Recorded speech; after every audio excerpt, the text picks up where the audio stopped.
আমরা বিগত সপ্তাহ ধরে সাহাবায়ে কেরামদের জীবনী নিয়ে আলোচনা শুনছিলাম।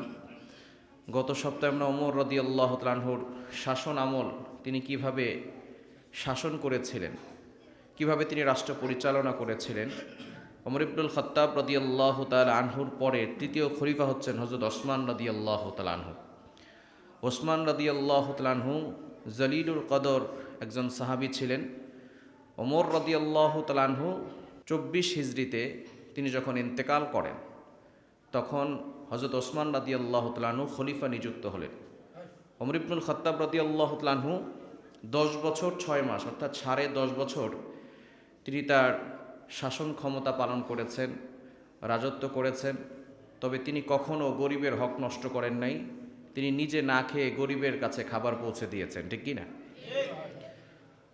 24 হিজরিতে ওমর ইবনুল খাত্তাব রাদিয়াল্লাহু তাআলা আনহু যেদিন মারা যাবে, যেই সময়, তার আগে আবু লু'লু মুগীরা ইবনে শুবা, এই সাহাবীর গোলাম, তার নাম ছিল আবু লু'লু আল মাজাসি। সে ছিল ইহুদি, কেউ কেউ বলেছে মূর্তি পূজক।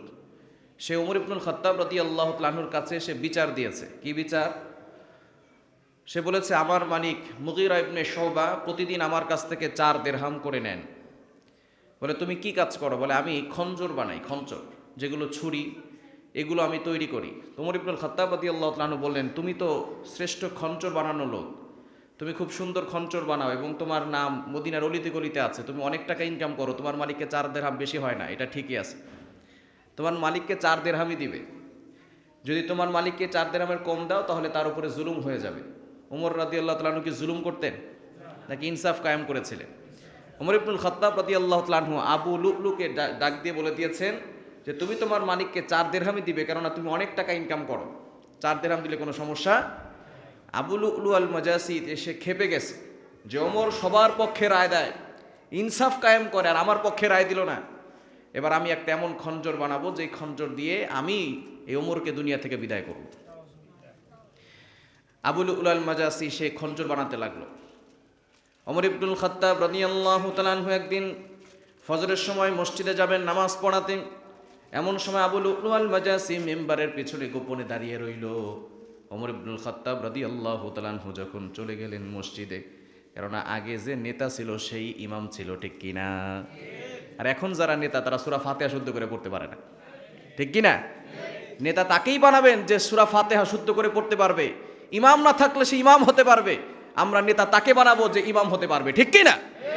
ওমর ইবনুল খাত্তাব রাদিয়াল্লাহু তাআলা আনহু নেতাও ছিলেন, আবার ইমামও ছিলেন, খতিবও ছিলেন, ঠিক কিনা? ওমর ইবনুল খাত্তাব রাদিয়াল্লাহু তাআলা আনহু যখন ইমামতির জায়গায় দাঁড়ালেন, ফজরের প্রথম রাকাত শেষ, দ্বিতীয় রাকাতে এলো পাথারিভাবে সেই আবু লু'লু আল মাজাসি সেই খঞ্জর দিয়ে আঘাত করা শুরু করল। ওমর ইবনুল খাত্তাব রাদিয়াল্লাহু তাআলা আনহুর গলার নিচ থেকে শুরু করে পেটের নিচ পর্যন্ত প্রায় কয়েকটা আঘাত করেছে। ওমর ইবনুল খাত্তাব রাদিয়াল্লাহু তাআলা আনহু যখন আর সহ্য করতে পারলেন না, সাথে সাথে ওমর ইবনুল খাত্তাব রাদিয়াল্লাহু তাআলা আনহু সেখান থেকে বেহুশ হয়ে পড়ে গেলেন। আব্দুর রহমান ইবনে আউফকে তিনি বেহুশ হওয়ার আগে বলেছেন, তুমি ইমামতি করাও, আমি যে নামাজ শুরু করেছি সেই নামাজ শেষ করো। সুতরাং ইমাম সাহেবের যদি কোনো সমস্যা হয়, পিছনে যে থাকবে তাকেও ইমাম হওয়ার যোগ্যতা রাখার দরকার আছে না নাই? পিছনে যে থাকবে, ইমামের কোনো সমস্যা হলে সে যাতে করে নামাজ পড়াতে পারে সেই ব্যবস্থা করা দরকার আছে না নাই? ওমর ইবনুল খাত্তাব রাদিয়াল্লাহু তাআলা আনহু আব্দুর রহমান ইবনে আউফকে সামনে টান দিয়ে নিলেন, আর তিনি বেহুশ হয়ে পড়ে রইলেন। এমন সময় কিছু সাহাবী তারা সেই আবু লু'লু আল মাজাসিকে ধরার জন্য চেষ্টা করলো, কিন্তু সে তারপরও সবার দিকেই খঞ্জর দ্বারা আঘাত করতেছিল। শেষ পর্যন্ত তাকে ধরেছে, ধরার পরে সে নিজেই নিজের জানকে বিলীন করে দিয়েছে, কেননা সে জানে এখন মুসলমান আমাকে জীবিত রাখবে না, ঠিক কিনা? ওমর ইবনুল খাত্তাব রাদিয়াল্লাহু তাআলা আনহুকে মসজিদের বারান্দায় নিয়ে যাওয়া হলো। তার হুঁশ নাই, বেহুশ হয়ে গেছে। ওমর ইবনুল খাত্তাব রাদিয়াল্লাহু তাআলা আনহু যখন হুঁশ ফিরেছে, এমন সময় তিনি জিজ্ঞেস করেছেন, সর্বপ্রথম আমার কি অবস্থা সেটা জিজ্ঞেস করেন নাই। ওমরের কি অবস্থা নিজের জিজ্ঞেস করেন নাই। তিনি সর্বপ্রথম জিজ্ঞেস করেছে, আমার নেতৃত্বে যে নামাজ শুরু হয়েছিল সেই নামাজ কি শেষ হয়েছে? আল্লাহু আকবার। আমার নেতৃত্বে যে নামাজ শুরু করেছিলাম সেই নামাজ কি শেষ হয়েছে? সকলে বলল, ইয়া আমিরুল মুমিনিন, খলিফাতুল মুসলিমিন, আপনি টেনশন করবেন না, সেই নামাজ আমরা শেষ করেছি। ওমর ইবনুল খাত্তাব রাদিয়াল্লাহু তাআলা আনহু তিনি একটা নিঃশ্বাস নিলেন, শ্বাস প্রশ্বাস নিলেন যে না, ঠিক আছে, তোমরা নামাজ শেষ করেছো। এবার মদিনার বড় বড় ডাক্তারদেরকে নিয়ে আসা হয়েছে। ওমর ইবনুল খাত্তাব রাদিয়াল্লাহু তাআলা আনহুর চিকিৎসা শুরু হয়ে গেল। কিন্তু তাকে যখন ফলের রস খাওয়ানো হয়, দুধ খাওয়ানো হয়, এই রসগুলো যেখান থেকে ছিদ্র হয়ে গিয়েছিল সেই জায়গা দিয়ে বের হয়ে যাচ্ছিল। সাহাবায়ে কেরামদের ভিতরে কান্নার রোল পড়ে গেছে, আর মনে হয় আমিরুল মুমিনিন বাঁচবেন না, দুনিয়া থেকে বিদায় নেবেন। ডক্টররাও বলে দিয়েছেন যেহেতু দুধগুলো সব বের হয়ে যাচ্ছে, খাবার বের হয়ে যাচ্ছে, খাবার পেটে থাকতেছে না, চিকিৎসকরা বলে দিয়েছেন তিনি কিন্তু বেশি সময় থাকবেন। ওমর ইবনুল খাত্তাব রাদিয়াল্লাহু তাআলা আনহু যিনি ইনসাফ কায়েম করেছিলেন, সেই ওমর ইবনুল খাত্তাব রাদিয়াল্লাহু তাআলা আনহু তার মৃত্যুর শেষ লগ্নে মসজিদের বারান্দা, এখন তো টাইলসের যুগ, কার্পেটের যুগ, তখন তো টাইলস ছিল না, কার্পেট ছিল না, জমিনের উপরে কোনোভাবে তারা নামাজ পড়তেন। মসজিদ ছিল একেবারে শূন্য, কিন্তু মুসল্লিগুলো সব পাকা ছিল, ঠিক কিনা? এখন মসজিদ খুব পাকা, মুসল্লিরা খুব কাঁচা, ফজরে এক কাতারও হয় না। ওমর ইবনুল খাত্তাব রাদিয়াল্লাহু তাআলা আনহু তখন তিনি বুঝতে পেরেছেন যে আমাকে দুনিয়া থেকে চলে যেতে হবে। এমন সময় ওমর রাদিয়াল্লাহু তাআলা আনহু নিজের মুখটাকে জমিনের সাথে ঘষতেছেন আর বলতেছেন, ওয়াইলুল লাকা ইয়া ওমর, ওয়াইলুল লাকা ইয়া ওমর, ওমর তুমি ধ্বংস হও, এখন তো তোমাকে আল্লাহর কাছে চলে যেতে হবে। আল্লাহ যদি কোনো কারণে তোমাকে জিজ্ঞেস করে ওমর এই কাজটা কেন করেছো, আল্লাহর কাছে কি জবাব দিবে? ওমর ওয়াইলুল লাকা ইয়া ওমর, ওমর তুমি ধ্বংস হয়ে যাও। ওমর নিজেকে ধিক্কার জানাচ্ছেন যে জান্নাতের সুসংবাদপ্রাপ্ত সাহাবী, নবীজি সাল্লাল্লাহু আলাইহি ওয়াসাল্লাম তাকে জান্নাতের গ্যারান্টি দিয়েছেন, সার্টিফিকেট দিয়েছেন, তারপর মৃত্যুর সময় চোখের অশ্রু ঝরিয়েছে, মুখটাকে জমিনের সাথে খড় দিয়ে বলছেন, আল্লাহ আমাকে এই মৃত্যুর যে ভয়ঙ্কর ফিতনা সেখান থেকে আমাকে বাঁচাও, কবর আযাব থেকে আমাকে বাঁচাও। আর আমরা অনেকে 30 বছর 40 বছর হয়ে গেছে মৃত্যুর কথা এখনো স্মরণ করি না, ঠিক কিনা? কত বছর বাঁচবেন? দাড়িগুলো পেকে গিয়েছে, চুলগুলো সাদা হয়ে গেছে, আর কত বছর বাঁচবেন? আর কত বছর বাঁচতে চান? ওমর রাদিয়াল্লাহু তাআলা আনহুকে তো নবী সাল্লাল্লাহু আলাইহি ওয়াসাল্লাম জান্নাতের গ্যারান্টি দিয়েছেন, আমাকে আপনাকে কে জান্নাতের গ্যারান্টি দিল? কে বলেছে আপনি এখনো 30 বছর বাঁচবেন? কে বলেছে আপনি এখনো 40 বছর বাঁচবেন? ওমর রাদিয়াল্লাহু তাআলা যদি কবরের ভয়ে চোখ দিয়ে অশ্রু ঝরাতে পারেন, আমাদেরকেও সেই কবরের ভয় করা দরকার আছে না নাই? ওমর রাদিয়াল্লাহু তাআলা তিনি বুঝতে পারলেন আমাকে তো চলে যেতে হবে। এবার ওমর রাদিয়াল্লাহু তাআলা আব্দুল্লাহ রাদিয়াল্লাহু তাআলাকে ডাক দিয়ে বললেন, আব্দুল্লাহ আমাকে কে আঘাত করেছে, কোনো মুসলমান নাকি কাফের? মানে আপনাকে যে আঘাত করেছে সে কোনো মুসলমান ছিল না, সে ছিল কাফের। আবু লুলু আল মাজাসি, সে কি মুসলমান ছিল না কাফের ছিল?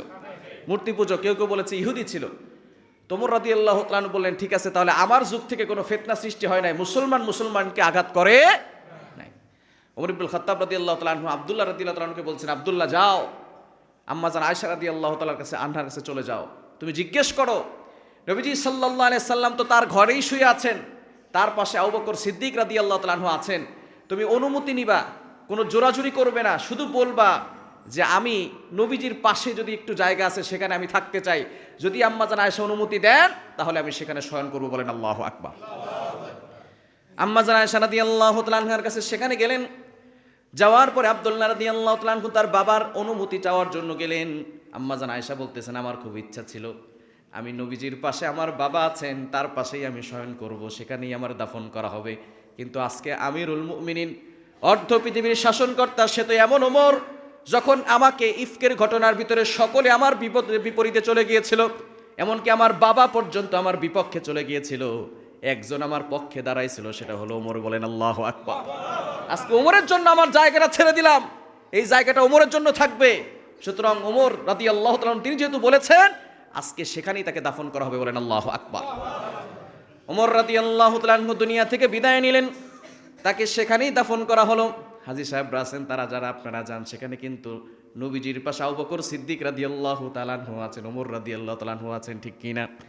ওমর রাদিয়াল্লাহু তাআলা আনহু দুনিয়া থেকে বিদায় নিলেন। এমন সময় যেদিন বিদায় নিয়েছেন সেদিন মিশরে এক লোক মসজিদ থেকে নামাজ পড়ে ফজর থেকে বের হয়েছেন, নামাজ পড়ার পরেই মসজিদের পাশে একটা কূপ ছিল, সেখানে দেখেন বাঘ একটা হরিণকে খেয়ে ফেলেছে। লোকটা তো অবাক হয়ে গেল, তিনি সাথে সাথে চিন্তা করেছেন নিশ্চয়ই মনে হয় ওমরের শাসন শেষ হয়ে গেছে। সকলের কাছে বলে দিয়েছেন যে ওমর মনে হয় শেষ হয়ে গেছে, ওমর ইন্তেকাল করেছেন। মানুষ তো অবাক, কোথায় মদিনায় ওমর মারা গেছে, এইখানে খবর আসলো কিভাবে? তখন তো আর চিঠির যুগ ছিল না, ইন্টারনেটের যুগ ছিল না। ইন্টারনেটের যুগ ছিল, এখন তো একটা জিনিস হইলেই সাথে সাথে ভাইরাল হয়ে যায়, ঠিক কিনা? ওমর রাদিয়াল্লাহু তাআলা যে মারা গেছেন, এখানে খবর আসতেছে তো একদিন সময় লাগবে, ঘোড়ায় করে আসবে, তারপরে খবর দিবে, তার আগে তো জানা যাবে না। তখন সকলে বলল যে না, তোমার কথা সত্য হতে পারে না। বলেন আমার মনে হচ্ছে ওমর রাদিয়াল্লাহু তাআলা ইন্তেকাল করেছেন। কিছুদিন পরে, 4-5 দিন পরে খবর আসছে, হ্যাঁ যেই দিন সেই লোকটা বলেছে ওমর মারা গেছে সেই দিনই ওমর রাদিয়াল্লাহু তাআলা ইন্তেকাল করেছেন, তাকে শহীদ করে দেওয়া হয়েছে। এবার তাকে সকলে মিলে ধরছে, কেন তুমি এই কথা বললে?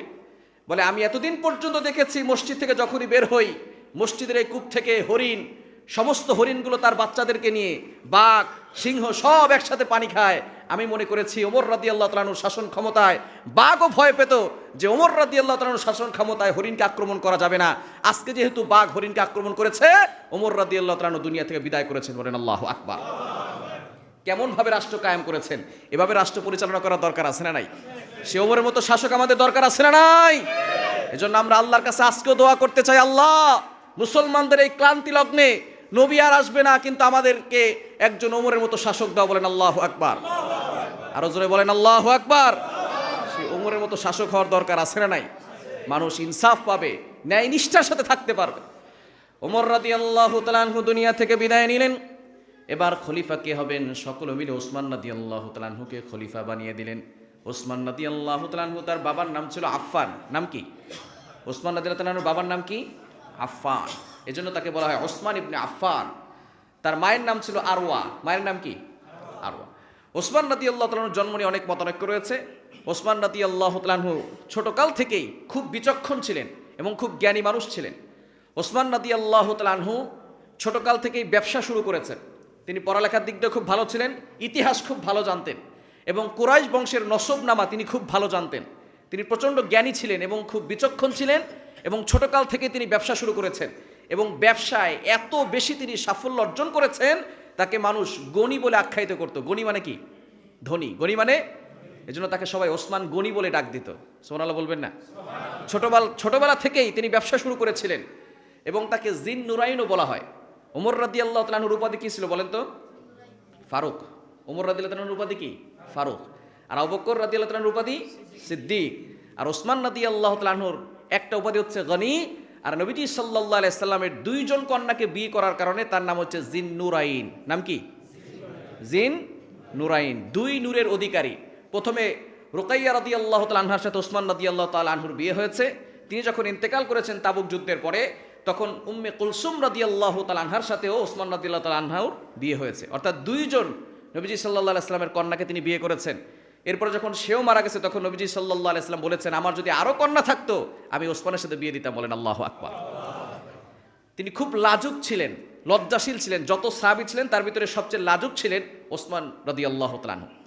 একবার নবীজি সাল্লাল্লাহু আলাইহি সাল্লাম ঘরে বসা, ঘরে যখন আমরা বসা থাকি তখন অনেক সময়, সবসময় কি জুব্বা পরে থাকি নাকি? আমরা থাকি, মাঝে মধ্যে টি শার্ট পরি, মাঝে মধ্যে ফতুয়া পরি।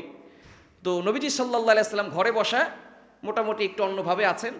এমন সময় তার পায়ের থেকে কিছু কাপড় উপরে আছে, চাদর থেকে একেবারে সতর খোলা না, মোটামুটি টাকনু থেকে কিছুটা উপরে আছে। আবু বকর সিদ্দিক রাদিয়াল্লাহু তাআলা অনুমতি চাইলেন। আম্মা জান আয়েশা রাদিয়াল্লাহু তাআলা হাদিস বর্ণনা করতেছে। আবু বকর সিদ্দিক রাদিয়াল্লাহু তাআলা ঘরে ঢুকলেন, নবী সাল্লাল্লাহু আলাইহি ওয়াসাল্লাম সেভাবেই বসে আছেন। এরপর ওমর রাদিয়াল্লাহু তাআলা আসলেন, তিনি অনুমতি চাইলেন, নবী সাল্লাল্লাহু আলাইহি ওয়াসাল্লাম সেভাবেই বসে আছেন।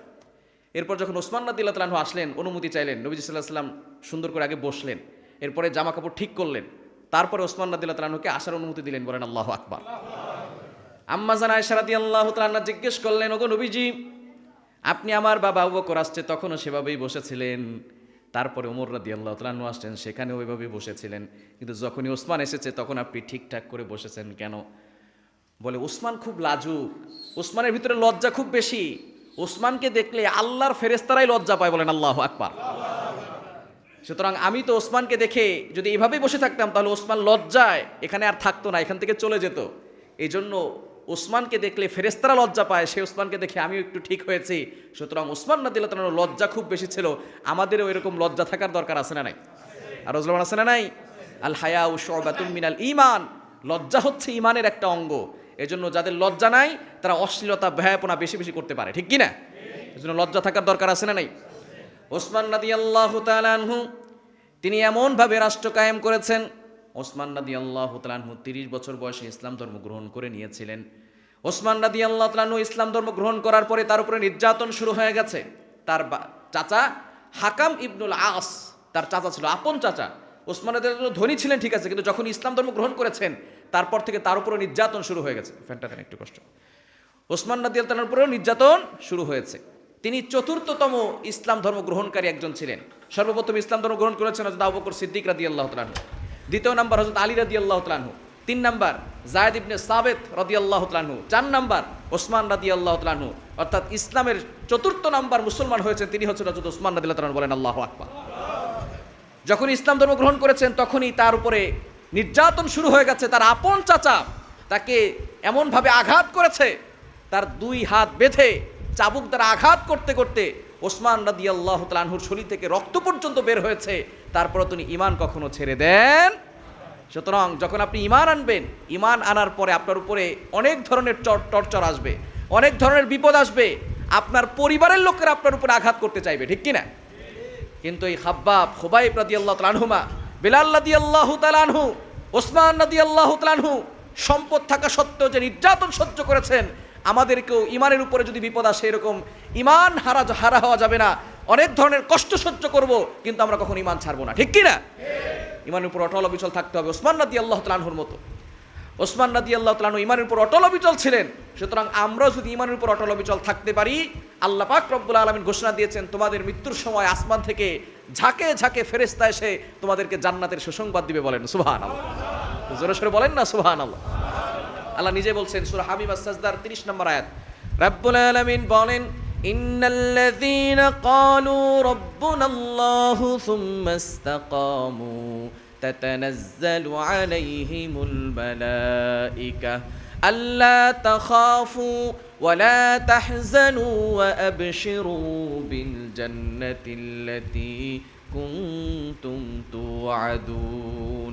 নিশ্চয় যারা বলবে ক্বালু রাব্বুনাল্লাহ, আমাদের রব হলেন একজন, তিনি কে? আরো জোরে বলেন, তিনি কে? আমাদের রব হচ্ছেন একজন, তিনি হচ্ছেন আল্লাহ। এরকম ঈমান যারা আনবে, সুম্মা ইসতাকামু, তারপরে তার উপর অটল থাকবে, অবিচল থাকবে, আল্লাহ পাক রব্বুল আলামিন বলছেন তাদের মৃত্যুর সময় ফেরেশতারা আল্লাহ তাখাফু ওয়া লা তাহজানু তাতানাজ্জালু আলাইহিমুল মালায়েকা, ফেরেশতারা অবতরণ করে তারা বলবে আল্লাহ তাখাফু, তোমার কোনো ভয় নাই, ওয়া লা তাহজানু, তুমি চিন্তিত হয়ো না, আবশিরু বিল জান্নাহ, মৃত্যুর সাথে সাথে আল্লাহ তোমাকে জান্নাত দিবে। বলেন সুবহানাল্লাহ। তো ঈমানের উপর অটল অবিচল থাকার দরকার আছে না নাই? আরো জোরে আছে না নাই? আপনি যখন ঈমানদার হবেন, আপনার উপরে জুলুম আসবে, নির্যাতন আসবে, আপনার এলাকার লোকরা আপনার উপরে আঘাত করতে চাইবে, কিন্তু মনে রাখবেন সকল শক্তির মালিক একজন, তিনি কে? আরো জোরে বলেন, তিনি কে? বাবরি মসজিদ, ঐতিহ্যবাহী যে মসজিদ, সেই মসজিদ ভেঙে দিয়েছিল, সেই মসজিদ আল্লাহ পাক রব্বুল আলামিন আবারও নির্মাণ করাবেন। বলেন আল্লাহু আকবার। জোরে সোরে বলেন না আল্লাহু আকবার। তারা বাবরি মসজিদ ভেঙে দিয়ে মনে করেছিল মনে হয় ইসলামকে নিস্তব্ধ করে দেওয়া যাবে, ইসলামকে ফু দিয়ে উড়িয়ে দেওয়া যাবে, কোরআনের বাতিকে নিভিয়ে দেওয়া যাবে। আল্লাহর কসম করে বলতে পারি, বাবরি মসজিদ ভাঙার দ্বারা মুসলমানদের ঈমান কমে নাই, মুসলমানদের ঈমান আরো শক্তিশালী হয়েছে, ঠিক কিনা বলেন? সে মুসলমানদের ঈমান এতটা শক্তিশালী হয়েছে, 300 কোটি টাকা বাজেট করেছিল, মুসলমানরা এমনভাবে অনুদান করেছে 500+ কোটি টাকা তাদের ফান্ডে জমা হয়ে গেছে। বলেন আল্লাহু আকবার। আমরা বলতে চাই, বাংলাদেশ থেকে যদি টাকার প্রয়োজন হয়, ভারতের অলিতে গলিতে এমনভাবে টাকা দান করব, ভারতের প্রত্যেকটা অলিতে গলিতে বাবরি মসজিদ তৈরি হবে, ঠিক কিনা বলেন? তারা চিন্তা করেছিল বাবরি মসজিদ ভেঙে দিয়ে মুসলমানদের ঈমানটাকে কমিয়ে ফেলবে। তারা কি ঈমান শক্তিশালী থেকে কমাতে পারবে? এজন্য আমাদের ঈমানকে শক্তিশালী করা দরকার আছে না নাই? আরো জোরে আছে না নাই? ঈমানকে শক্তিশালী করতে হবে। সাহাবায়ে কেরামদের মতো ওসমান রাদিয়াল্লাহু তাআলা নির্যাতন সহ্য করেছেন, কিন্তু তারপরও কখনো তিনি ঈমান থেকে পিছপা হন। ওসমান রাদিয়াল্লাহু তাআলা তার গুণ ছিল, তিনি খুব লাজুক ছিলেন, এবং তার আরো একটা গুণ ছিল, তিনি খুব দানশীল ছিলেন। দান করার দরকার আছে না নাই? কি বলেন, আছে না নাই? ওসমান রাদিয়াল্লাহু তাআলা সম্পদও যেমন ছিল, দানও তেমন করতেন। আমাদের সমাজের মানুষ দেখবেন টাকা আছে কিন্তু মন নাই, আবার অনেকে টাকা দিতে চায় কিন্তু সম্পদ নাই। কিন্তু ওসমান রাদিয়াল্লাহু তাআলা টাকাও ছিল, দান করার মন মানসিকতাও ছিল। আমাদের সমাজে দেখবেন অনেকে আছে বিল্ডিং এর মালিক, কিন্তু 10 টাকা দিতে হাত কাঁপে, দিব কি দিব না ভাবে কয়েকবার। আছে না নাই? আছে না নাই?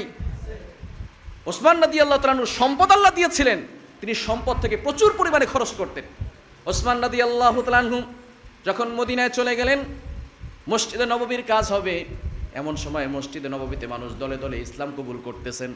মদিনায় যাওয়ার পরে ইসলামের প্রচার প্রসার বাড়তেছে, মুসলমান হচ্ছে অনেক মানুষ, কিন্তু এখন দেখা যায় মসজিদে লোক ধরে না। ওসমান রাদিয়াল্লাহু তাআলা এবং অন্যান্য সাহাবায়ে কেরামদেরকে সম্বোধন করে নবীজি বললেন, মসজিদে নববীর পাশে আরো একটু জায়গা আছে, ওই জায়গাটা কিনে কে আছো যে মসজিদের জন্য, আল্লাহর জন্য খরচ করবে এবং ঘরটাকে বড় করবে?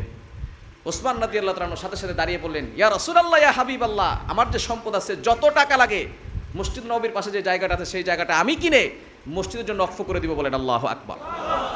নবীজি বলেছেন, তোমার জন্য আমি জান্নাতের জিম্মাদার হয়ে গেলাম। জান্নাতে আল্লাহ পাক রব্বুল আলামিন তুমি যে আজকে মসজিদের জন্য জায়গা করে দিয়েছো, তোমার জন্য আল্লাহ তাআলা জান্নাতে একটা প্রাসাদ নির্মাণ করবে, বলেন আল্লাহু আকবার। জান্নাতে প্রাসাদ চাই কি চাই না?